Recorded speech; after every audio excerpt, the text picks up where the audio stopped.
नमस्कार दोस्तों, स्वागत है आपका आज के मुख्य समाचारों में। जी हां दोस्तों, आपको यहां पर देखने को मिलेंगी सुबह से लेकर शाम तक की तमाम बड़ी खबरें, मुख्य समाचार, ब्रेकिंग न्यूज अपडेट्स के रूप में। तो दोस्तों, आप सभी लोगों से रिक्वेस्ट है इस वीडियो को ज्यादा से ज्यादा लाइक और शेयर करें। तो चलिए दोस्तों, जान लेते हैं आज की पहली बड़ी खबर। राहुल गांधी ने पूछा अडानी और पीएम मोदी में क्या रिश्ता है। कहा 2014 में अमीरों की लिस्ट में 609 नंबर पर थे, जादू हुआ और 2 नंबर पर आ गए। जी हां दोस्तों, लोकसभा में मंगलवार को कांग्रेस नेता राहुल गांधी ने गौतम अडानी और हिंडनबर्ग की रिपोर्ट पर सरकार और प्रधानमंत्री नरेंद्र मोदी से सवाल पूछे। राहुल ने 45 मिनट की स्पीच की शुरुआत भारत जोड़ो यात्रा के दौरान पूछे गए लोगों के सवालों से की।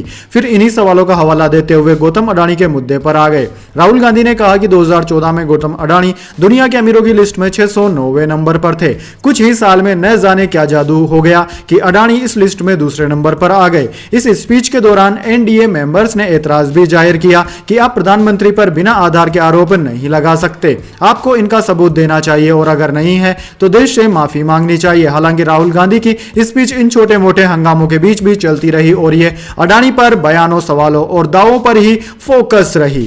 राहुल गांधी ने अपनी स्पीच के दौरान सदन में एक तस्वीर दिखाई। इसमें मोदी और गौतम अडानी नजर आ रहे हैं। एनडीए मेंबर्स ने इसका विरोध किया। सभापति ओम बिरला ने राहुल को टोका और स्पीच फिर शुरू हुई। राहुल ने कहा कि इनका हिंदुस्तान के प्रधानमंत्री के साथ क्या रिश्ता है और कैसा रिश्ता है। दोस्तों, राहुल गांधी ने कहा कि अडानी और मोदी जी के रिश्ते के बारे में बात बता देता हूं। यह रिश्ता कई साल पहले शुरू हुआ जब मोदी जी गुजरात के मुख्यमंत्री थे। मोदी जी और अडानी के साथ कंधे से कंधा मिलाकर खड़े रहे। मोदी जी को आइडिया दिया गया कि आप बिजनेसमैन के ग्रुप को साथ लाए और वाइब्रेंट गुजरात बनाए। मुझे लगता है कि तब असली जादू शुरू हुआ। प्रधानमंत्री जी दिल्ली आते हैं और 2014 में असली जादू शुरू होता है। 2014 में अडानी 609 पर थे और कुछ साल में दूसरे नंबर पर कैसे पहुंचे।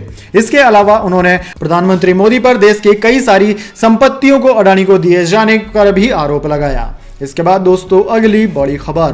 तुर्की सीरिया में भूकंप की तबाही से हाहाकार, मौत का आंकड़ा 5000 के पार पहुंचा।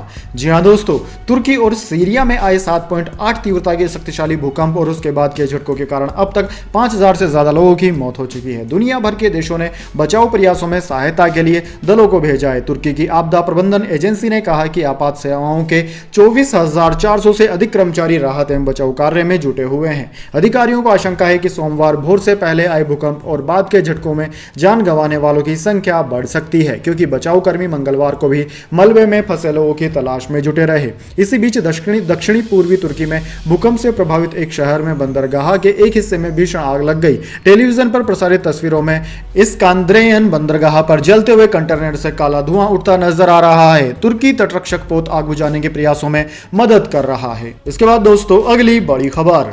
एमपी इलेक्शन 2023, पेंशन नहीं तो वोट नहीं, लाखों कर्मचारियों की शिवराज सरकार को धमकी, कांग्रेस ने मांग का किया समर्थन। जी हां दोस्तों, चुनावी साल में शिवराज सरकार की टेंशन बढ़ती जा रही है। अब 7.5 लाख कर्मचारियों ने प्रदेश सरकार को धमकी दी है। आंदोलनरत कर्मचारियों ने पेंशन नहीं तो वोट नहीं का ऐलान किया है। कर्मचारियों की मांग का कांग्रेस ने समर्थन कर आंदोलन को धार दे दी है।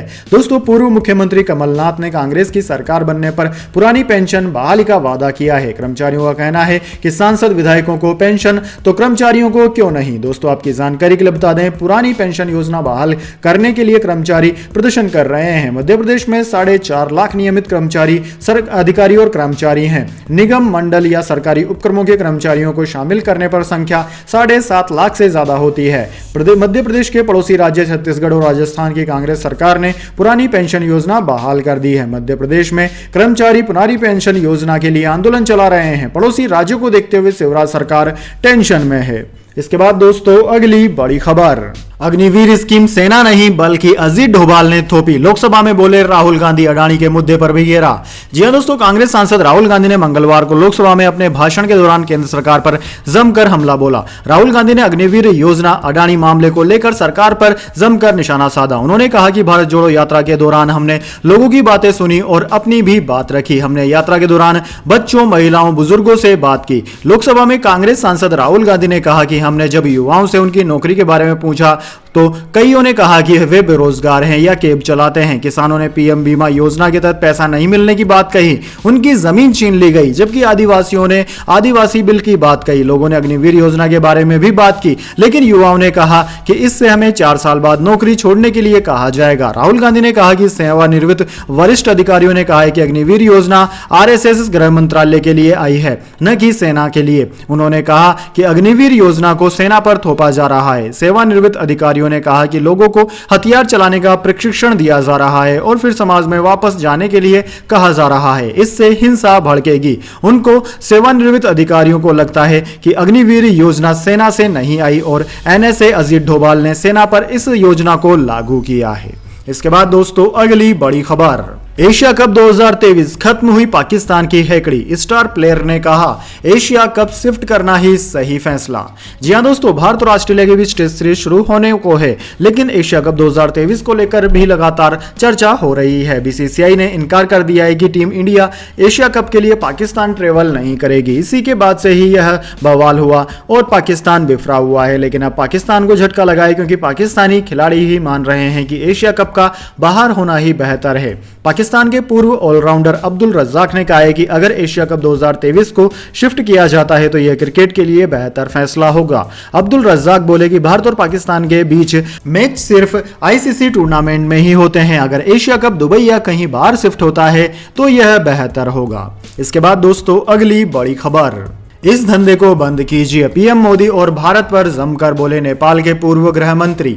जी हां दोस्तों, नागरिकता मामले में अपने पद से हटाए गए नेपाल के उप प्रधानमंत्री और गृह मंत्री रवि लामिछाने ने प्रधानमंत्री मोदी और भारत को लेकर एक बड़ा बयान दिया है। पूर्व नेपाली मंत्री ने कहा है कि भारत और नेपाल के संबंधों को दोनों देशों के बीच एजेंट बनकर काम कर रहे लोगों से खतरा है, इसलिए पीएम मोदी नेपाल से सीधी बातचीत रखें। उन्होंने कहा कि पीएम मोदी को अपनी टीम और दूतावास पर काम करना होगा। एक प्रेस कॉन्फ्रेंस में रवि लामिछाने ने पीएम मोदी को संबोधित करते हुए कहा कि मोदी जी, जो आपके नाम पर यहां लूट रहे हैं वो लोग नेपाल और भारत के संबंध को आगे बढ़ाने का नहीं सोच रहे हैं। आपको लग रहा होगा कि हमारे संबंध बहुत ऊंचाई पर चले गए हैं, लेकिन यह सब बोलने वाली बात है। ये लोग जो एजेंट बनकर काम कर रहे हैं उन पर विश्वास करना बंद कीजिए, सीधी बात कीजिए। आप कोई एजेंट आपके लिए ये भारत का रुख है कहकर यहां पर जो चल रहा है इस धंधे को बंद कीजिए। वहीं दोस्तों पूर्व मंत्री ने आगे कहा कि अगर आपको सच लगता है कि नेपाल और भारत बहुत अच्छे दोस्त हैं और हमारे रिश्तों को अच्छा बनाना चाहिए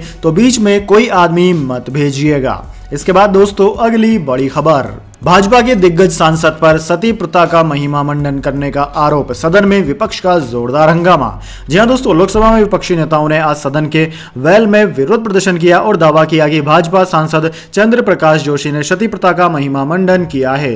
जोरदार विरोध के बीच अध्यक्ष ने रिकॉर्ड की जांच करने और स्थिति को नियंत्रण करने के लिए सदन को स्थगित कर दिया। दोस्तों आपकी जानकारी के लिए बता दें, जोशी राजस्थान के चित्तौड़गढ़ से सांसद हैं। संसद के निचले सदन में हंगामा दोपहर करीब 1 बजे शुरू हुआ, जब विपक्षी सांसद सत्ता पक्ष की ओर दौड़े और दावा किया कि भाजपा नेता सीपी जोशी ने सती प्रथा का समर्थन करते हुए आपत्तिजनक टिप्पणी की। सदन की कार्यवाही दोपहर 1:30 बजे तक के लिए स्थगित कर दी गई। दोस्तों आपकी जानकारी के लिए बता दें, भाजपा सांसद सीपी जोशी ने राहुल गांधी पर जोरदार हमला बोला। इसके बाद दोस्तों अगली बड़ी खबर, वरिष्ठ नागरिकों के लिए बड़ी खुशखबरी, बैंक एफडी पर मिलेगा 8.8% ब्याज, सरकार ने दे दी सौगात। जी हां दोस्तों, बजट 2023 पेश होने के बाद वरिष्ठ नागरिकों को बड़ी राहत, आर्थिक राहत और फायदा दोनों मिले हैं। आम बजट में वरिष्ठ नागरिक बचत योजना SCSS और डाकघर मासिक आय योजना के तहत निवेश की सीमा बढ़ाने के कुछ दिनों बाद अब बैंकों ने बड़े जमाकर्ताओं को आकर्षित करने के लिए एफडी पर ब्याज दर बढ़ा दी है। इससे सीनियर सिटीजन्स को दोहरा लाभ मिल रहा है। दोस्तों फिक्स्ड डिपॉजिट इंटरेस्ट रेट में बढ़ोतरी का ऐलान करने वाले बैंकों में बंधन बैंक और जन स्मॉल फाइनेंस बैंक शामिल हैं। ये बैंक वरिष्ठ नागरिकों और अन्य लोगों को एफडी पर आकर्षक ब्याज दर ऑफर कर रहे हैं। दोस्तों बंधन बैंक ने सोमवार को फिक्स्ड डिपॉजिट के इंटरेस्ट रेट में 50 बीपीएस की बढ़ोतरी की। बैंक ने बताया कि संशोधित दरें 2 करोड़ रुपए तक की एफडी पर लागू होंगी। नई दरें 6 फरवरी 2023 से प्रभावी हो गई हैं। इसके बाद दोस्तों अगली बड़ी खबर, अब फोन पे से विदेशों में भी कर सकेंगे पेमेंट। ऐप में यूपीआई इंटरनेशनल एक्टिवेट करना होगा। ऐसी सर्विस देने वाला भारत में पहला ऐप। जी हां दोस्तों, फिनटेक मेजर फोन पे यूपीआई के जरिए इंटरनेशनल पेमेंट की सुविधा शुरू करने जा रहा है। इसके जरिए भारत के फोन पे यूजर्स विदेश यात्रा के दौरान यूपीआई का उपयोग करके इंटरनेशनल मर्चेंट को पेमेंट कर सकेंगे। फिलहाल इस फीचर में जिन देशों को शामिल किया जाएगा उनमें यूएई, सिंगापुर, मॉरिशस, नेपाल और भूटान शामिल है। इस सुविधा के लिए फोन पे ऐप में यूपीआई इंटरनेशनल को एक्टिवेट करना होगा। फोन पे ने एक बयान में कहा कि यूजर्स सीधे अपने भारतीय बैंक से विदेशी मुद्रा में भुगतान करने में सक्षम होंगे, ठीक वैसे ही जैसे अंतरराष्ट्रीय डेबिट कार्ड के साथ करते हैं। फिनटेक इंडस्ट्री के एक एग्जीक्यूटिव के अनुसार यह कदम फोन पे के बड़े फॉरेक्स मार्केट के एक हिस्से पर कब्जा करने का प्रयास लगता है। यह एक ऐसी कैटेगरी है जहां पेमेंट एप्स के लिए एडिशनल पैसा बनाने का सीधा मौका है। इसके बाद दोस्तों अगली बड़ी खबर, चैट जीपीटी को टक्कर देने के लिए गूगल लाया ब्राड। लैम्डा पर चलेगी आर्टिफिशियल इंटेलिजेंस सर्विस, वेब से इंफॉर्मेशन हासिल करने में होगा सक्षम। जी हां दोस्तों, आर्टिफिशियल इंटेलिजेंस यानी कि एआई पर 6 साल काम करने के बाद गूगल ने आखिरकार अपना चैट बॉट बोर्ड को रिवील कर दिया है। गूगल का यह चैट बॉट माइक्रोसॉफ्ट के चैट जीपीटी से मुकाबला करने के लिए बनाया गया है। एक ब्लॉग पोस्ट में गूगल के सीईओ सुंदर पिचाई ने बताया कि बोर्ड क्या है और इसके कुछ बेसिक फंक्शनलिटी के बारे में जानकारी दी। बोर्ड एक एक्सपेरिमेंटल कन्वर्सेशन एआई सर्विस है। यह यूजर्स के कन्वर्सेशन के लिए कंपनी के लैंग्वेज मॉडल डायलॉग एप्लीकेशन पर रन करता है। पिचाई ने बताया कि बोर्ड वेब से इंफॉर्मेशन हासिल करने में सक्षम होगा, जबकि चैट जीपीटी से यह पॉसिबल नहीं है। इसके बाद दोस्तों अगली बड़ी खबर, आईटी और एमएफसीजी शेयरों में मुनाफा वसूली के चलते गिरावट के साथ बंद हुए भारतीय शेयर बाजार। जी हां दोस्तों, मंगलवार का दिन भारतीय शेयर बाजार के लिए निराशाजनक रहा। इस हफ्ते लगातार दूसरे दिन निवेशकों की मुनाफा वसूली के चलते भारतीय शेयर बाजार में गिरावट देखने को मिली। आज का कारोबार खत्म होने पर बीएसई सेंसेक्स 220 अंकों की गिरावट के साथ 60,286 अंकों पर बंद हुआ। नेशनल स्टॉक एक्सचेंज का निफ्टी 43 अंकों की गिरावट के साथ 17,721 अंकों पर बंद हुआ। आज के trading session auto, IT, pharma, एमएफसीजी, metal, energy, consumer durables, oil and gas और हेल्थ केयर सेक्टर के शेयरों में गिरावट रही, जबकि बैंकिंग, रियल एस्टेट सेक्टर के स्टॉक्स तेजी के साथ बंद हुए। सेंसेक्स के 30 शेयरों में 10 शेयर तेजी के साथ तो 20 गिरावट के साथ बंद हुए, जबकि निफ्टी के 50 शेयरों में से 19 शेयर तेजी के साथ तो 31 शेयर गिरावट के साथ बंद हुए। दोस्तों आज के ट्रेडिंग सेशन में मिड कैप और स्मॉल कैप सेक्टर के स्टॉक्स गिरकर बंद हुए। इसके बाद दोस्तों जाने अगली बड़ी खबर, लेकिन उससे पहले मेरी आपसे एक छोटी सी रिक्वेस्ट है, अगर दोस्तों आपको अभी तक हमारी न्यूज पसंद आई है तो इसकी छोटा सा लाइक जरूर दे दीजिए, और अगर आपको पसंद नहीं आई है तो बेशक आप डिसलाइक भी कर सकते हैं, लेकिन दोस्तों लाइक और डिसलाइक जरूर कीजिए, क्योंकि दोस्तों यही हमारी मेहनत का फल होता है और इसी से हमें पता चलता है कि आपको हमारी वीडियोस पसंद आ रही है या नहीं। तो चलिए दोस्तों जान लेते हैं आज की अगली बड़ी खबर। आदिल दुरानी गिरफ्तार, पुलिस ने लगाई 406 और 420 धारा। राखी सावंत ने लगाया मारपीट, पैसे, ज्वेलरी हड़पने का आरोप। जी हां दोस्तों, राखी सावंत ने अपने पति आदिल खान दुरानी के खिलाफ एफआईआर दर्ज करवाई है, जिसके बाद पुलिस ने आदिल को हिरासत में ले लिया। आदिल को पकड़ मुंबई के ओशिवारा पुलिस स्टेशन ले जाया गया। राखी ने आरोप लगाया कि आदिल ने उससे पैसा और ज्वेलरी छीन ली है। राखी ने यह भी आरोप लगाया कि जब वह बिग बॉस मराठी में बतौर कंटेस्टेंट गई हुई थी तब आदिल ने उनके पैसों का दुरुपयोग किया, जबकि आदिल से उनकी मां की देखभाल करने के लिए कहा गया था। राखी की मां का 29 जनवरी को निधन हो गया था। वह लंबे समय से कैंसर से लड़ रही थी। राखी सावंत की शिकायत के बाद पुलिस आदिल दुरानी से थाने में पूछताछ कर रही है। पुलिस ने आदिल के खिलाफ भारतीय दंड संहिता यानी कि आईपीसी की धारा 406 और 420 के तहत मामला दर्ज किया है। पुलिस ने उन्हें अभी तक गिरफ्तार नहीं किया है। राखी ने आदिल को अपनी मां की मौत का जिम्मेदार भी बताया। उन्होंने कहा कि आदिल उनकी मां की मौत के लिए जिम्मेदार है, क्योंकि उन्होंने उनकी सर्जरी के लिए समय पर पैसे नहीं दिए थे।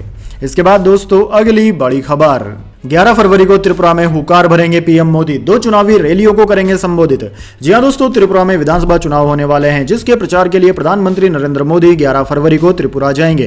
त्रिपुरा विधानसभा चुनाव के लिए प्रधानमंत्री 2 चुनावी सभाओं को संबोधित करेंगे। यह चुनावी सभा त्रिपुरा के गोमती और ढलाई में होगी। त्रिपुरा की 60 सदस्यीय विधानसभा के लिए 16 जनवरी को मतदान होना है। उधर उत्तर प्रदेश के मुख्यमंत्री योगी आदित्यनाथ आज त्रिपुरा में 2 चुनावी रैलियों को संबोधित करेंगे। दोस्तों आदित्यनाथ नॉर्थ त्रिपुरा जिले के बागबास और खोमई के कल्याणपुर में 2 रैलियां करेंगे। केंद्रीय गृह मंत्री और भाजपा के वरिष्ठ नेता अमित शाह ने सोमवार को त्रिपुरा में 2 रैलियां और एक रोड शो किया था। शाह ने त्रिपुरा जिले के सांतिर बाजार में एक जनसभा को भी संबोधित किया। इसके बाद दोस्तों अगली बड़ी खबर, घरेलू कलह में नर्क बन गई नवाजुद्दीन सिद्दीकी की जिंदगी, महल जैसे आलीशान घर को छोड़ा, अब होटल में डाला डेरा। जी हां दोस्तों, आप कभी अपनी फिल्मों के लिए चर्चा में रहने वाले नवाजुद्दीन सिद्दीकी इन दिनों अपने घरेलू झगड़ों की वजह से सुर्खियों में बने हुए हैं। नवाजुद्दीन ने कड़ी मेहनत से दौलत कमाई, शानदार घर बनवाया, लेकिन यही दौलत उनकी जी का जंजाल बन गई है। महलों की तरह लग्जरी घर होते हुए भी नवाजुद्दीन अपने घर पर नहीं रह पा रहे हैं। नवाजुद्दीन का अपनी वाइफ आलिया सिद्दीकी के साथ लंबे समय से विवाद चल रहा है। आलिया ने घरेलू हिंसा के संगीन आरोप नवाजुद्दीन और उनकी मां पर लगाए। अपने घर के झगड़ों की वजह से इन दिनों एक्टर की जिंदगी नर्क बनी हुई है। मुंबई में एक शानदार बंगले के मालिक नवाजुद्दीन की हालत यह हो गई है कि मजबूरी में अपना घर छोड़कर होटल में रहना पड़ रहा है। दरअसल दोस्तों, नवाजुद्दीन सिद्दीकी की मां मेहरुनिसा और बीवी आलिया सिद्दीकी के बीच प्रॉपर्टी को लेकर विवाद चल रहा है। यह मामला अब कोर्ट में पहुंच गया है। हाल ही में नवाजुद्दीन की मां ने आलिया के खिलाफ घर में जबरन घुसने की शिकायत दर्ज कराई थी। नवाज की मां का आरोप है कि आलिया अब नवाज की वाइफ नहीं है। आलिया ने भी एक्टर और उनकी फैमिली पर घरेलू हिंसा का आरोप लगाया है। इसके बाद दोस्तों अगली बड़ी खबर, भूकंप से तुर्की की इकोनॉमी को भी झटका, करेंसी लीरा में रिकॉर्ड गिरावट, पहले से बड़ी महंगाई से घर का किराया 19,700 से 1,31,000 लीरा पहुंचा। जी हां दोस्तों, तुर्की इस वक्त आर्थिक संकट से जूझ रहा है। देश की करेंसी लीरा लगातार कमजोर हो रही है और महंगाई दर 57% के करीब है। कॉस्ट ऑफ लिविंग के बढ़ने से जनता परेशान है। वहीं तुर्की और सीरिया में सोमवार सुबह आई 7.7 तीव्रता के भूकंप ने परेशानी को और ज्यादा बढ़ा दिया है। इस भूकंप से अब तक 5,000 से अधिक लोगों की मौत हो चुकी है। यूएस जियोलॉजिकल सर्वे के अनुसार तुर्की और सीरिया के कुछ हिस्सों को हिला देने वाले घातक भूकंप से करीब $1 बिलियन यानी कि करीब 8.2 हजार करोड़ रुपए का नुकसान हुआ है। इंश्योरेंस ब्रोकर गेलाघेर रेने के चीफ साइंस ऑफिसर स्टीव बोमेन ने कहा कि जनवरी 2020 में इसी क्षेत्र में 6.7 तीव्रता के भूकंप से लगभग $600 मिलियन यानी कि करीब 4.9 हजार करोड़ रुपए का नुकसान हुआ था। इसके बाद दोस्तों अगली बड़ी खबर, केएल राहुल ने अपने पैर पर मारी कुल्हाड़ी, बीसीसीआई सीरीज के बाद ले सकती है कड़ा फैसला। जी हां दोस्तों, भारतीय क्रिकेट टीम के उपकप्तान केएल राहुल ने हाल ही में शादी के 7 फेरे लेकर नई पारी की शुरुआत की। बॉलीवुड अभिनेत्री अतिया शेट्टी के साथ उन्होंने शादी की और उसके तुरंत बाद ही वो ऑस्ट्रेलिया के खिलाफ टेस्ट सीरीज में उतरने को तैयार हैं। दोस्तों, बॉर्डर गावस्कर ट्रॉफी भारतीय टीम के लिए जितनी अहम है उतनी ही ज्यादा अहम केएल राहुल के लिए भी यह है। भारत और ऑस्ट्रेलिया के बीच खेली जाने वाली test series world test championship के तहत होगी। इस सीरीज का नतीजा काफी हद तक भारत के चैंपियनशिप फाइनल में जाने का रास्ता तय करेगा। इस सीरीज में टेस्ट टीम के उपकप्तान केएल राहुल पर तलवार लटक रही है। सीरीज के बाद बीसीसीआई उनको इस अहम जिम्मेदारी से हटा सकती है। हो सकता है चयनकर्ता उन्हें टेस्ट टीम से भी बाहर का रास्ता दिखा दें। दरअसल दोस्तों, मौके पर मौके मिलने के बाद भी केएल राहुल के प्रदर्शन में सुधार नहीं आ पा रहा है। बांग्लादेश दौरे पर उनको रोहित शर्मा की गैर मौजूदगी में कप्तानी दी गई थी। यहां भी वो फ्लॉप ही रहे थे। 2 टेस्ट मैच की 4 पारियों में 22, 23, 10 और महज 2 रन ही बना पाए। केएल राहुल को ओपनिंग करने का मौका मिला है और फिर वो पिछली 10 पारियों में से सिर्फ 1 में ही शतक बना पाए हैं। दोस्तों, केएल राहुल के वनडे करियर को विराट कोहली और रोहित शर्मा ने विकेट कीपर बल्लेबाज के तौर पर प्लेइंग 11 में जगह देकर बचाया। टेस्ट क्रिकेट में विशेषज्ञ विकेटकीपर की जरूरत होती है और केएल राहुल इस पैमाने पर खरे नहीं उतरते, लिहाजा उनको रन बनाकर एक बल्लेबाज के तौर पर ही दावेदारी पेश करनी होगी। ऑस्ट्रेलिया सीरीज में रन नहीं बने तो उन्हें बाहर किया जाना तय है। इसके बाद दोस्तों अगली बड़ी खबर, श्रद्धा मर्डर केस, श्रद्धा की हड्डियों को पीसकर सड़क पर फेंका था, चार्जशीट में आफताब का कबूलनामा। जी हां दोस्तों, श्रद्धा मर्डर केस में आरोपी आफताब अमीन पूनावाला ने अपनी लिव इन पार्टनर श्रद्धा की हत्या के बाद उसकी हड्डियों को पीसकर उसका चूरा बना लिया था। इसके लिए उसने मार्बल ग्राइंडर का इस्तेमाल किया था। इस चूरे को उसने सड़क पर फेंक दिया था। यह खुलासा आरोपी ने खुद किया। इसका जिक्र दिल्ली पुलिस की चार्जशीट में हुआ है। चार्जशीट में आफताब के बयान के मुताबिक दिल्ली में उसने 652 नंबर दुकान से एक हैमर, एक आरी और उसके 3 ब्लेड खरीदे और घर पर आकर डेड बॉडी के दोनों हाथ की कलाई आरी से काटकर एक पॉलिथीन में बाथरूम में ही रख दी। आफताब अमीन पूनावाला ने बताया कि 19/5/2022 को मैंने मंदिर वाली रोड छतरपुर के पास एक दुकान से ट्रेश बैगर, एक चाकू और एक चॉपर खरीदा था और चाकू को बैग में रख दिया था और बैग को पीठ पर टांगते हुए उस चाकू की बैग से नोक निकलकर मेरे दाहिने हाथ में बने टैटू पर कट लग गया था, जिस पर मैंने पड़ोस के डॉक्टर से कट पर 5 टाके लगवाए थे। साथ ही उसने यह भी माना कि उसने हड्डियों का चूरा बनाकर सड़क पर फेंक दिया था। इसके बाद दोस्तों अगली बड़ी खबर, सोना चांदी में आज आई गिरावट, 57,500 पर आया सोना, चांदी भी फिसलकर 68,000 के नीचे। जी हां दोस्तों, हफ्ते के दूसरे कारोबारी दिन यानी कि आज सराफा बाजार में सोने चांदी की कीमतों में गिरावट देखने को मिली। Indian bullion and jewellers association की वेबसाइट के अनुसार आज सराफा बाजार में सोना 356 रुपए सस्ता होकर 57,432 रुपए प्रति 10 ग्राम पर आ गया। इससे पहले बजट के बाद सोना ऑल टाइम हाई पर पहुंचा था, तब सोना 58,679 रुपए प्रति 10 ग्राम पर था। वहीं दोस्तों चांदी की बात करें तो आज चांदी में बड़ी गिरावट देखने को मिली है। सराफा बाजार में यह 1940 रुपए लुढ़क कर 67,599 रुपए प्रति किलोग्राम पर आ गई है। इससे पहले यह 59,539 रुपए पर बंद हुई थी। तो दोस्तों यह थी आज की तमाम बड़ी खबरें। इसके बाद दोस्तों बारी आती है आज के माइंड क्यूज क्वेश्चन की। जी हां दोस्तों, एक आसान से सवाल का जवाब देकर आप जीत सकते हैं एक अमेजिंग सरप्राइज गिफ्ट हमारे यूट्यूब चैनल की ओर से। तो दोस्तों आज का सवाल आपकी स्क्रीन पर आ चुका है। भारत में सबसे ज्यादा इस्तेमाल किया जाने वाला मोबाइल फोन नेटवर्क कौन सा है? जी हां दोस्तों, भारत में सबसे ज्यादा यूजर्स कौन से मोबाइल फोन नेटवर्क के हैं? जल्दी से कमेंट बॉक्स में लिख दीजिए। अगर दोस्तों आपका जवाब होता है एकदम सही और आप चले जाते हैं लकी विजेता के रूप में, तो आपको मिल सकता है एक अमेजिंग सरप्राइज गिफ्ट हमारे YouTube चैनल की ओर से। तो दोस्तों जल्दी से अपना उत्तर कमेंट बॉक्स में लिख दीजिए, वीडियो को लाइक कर लीजिए और चैनल को सब्सक्राइब करके बेल आइकन भी दबा लीजिए। धन्यवाद। वंदे मातरम। जय हिंद, जय भारत।